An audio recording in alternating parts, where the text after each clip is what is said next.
স্কুলে যাওয়ার পথে এক শিক্ষককে অপহরণ করে বন্দুকের মুখে বিয়ে করতে বাধ্য করা হয়েছে।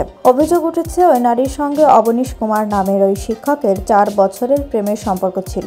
সম্প্রতি বিহার পাবলিক সার্ভিস কমিশন পরীক্ষায় উত্তীর্ণ হয়ে শিক্ষক হয়েছেন অবনীশ।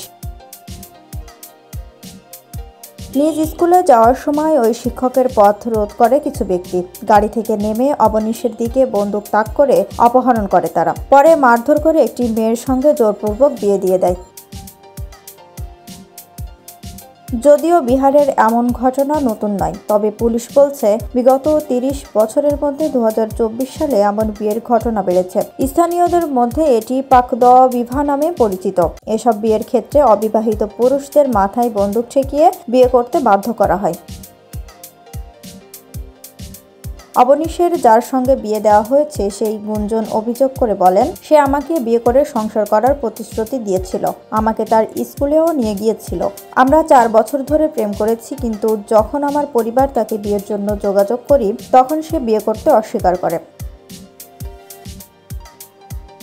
তবে প্রেমের সম্পর্কের অভিযোগ অস্বীকার করেছেন অবনীশ। তিনি পাল্টা অভিযোগ করে বলেন, ওই মেয়েটির প্রতি আমার কোনো ভালোবাসা ছিল না, সে আমাকে বারবার কল করে হয়রানি করত। ঘটনার দিন স্কুলে যাওয়ার সময় কিছু লোক আমাকে একটি স্করপিও গাড়িতে করে অপহরণ করে আমাকে মারধর করে, পরে জোর করে সিঁদুর লাগাতে বাধ্য করে এবং অনুষ্ঠান করার চেষ্টা করে। আমি সবসময় প্রতিবাদ করেছি।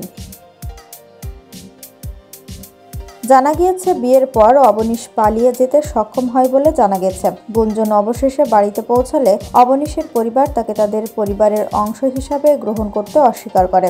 এ ঘটনার প্রেক্ষিতে অপহরণ ও শারীরিক নির্যাতনের অভিযোগ দায়ের করেছেন অবনীশ।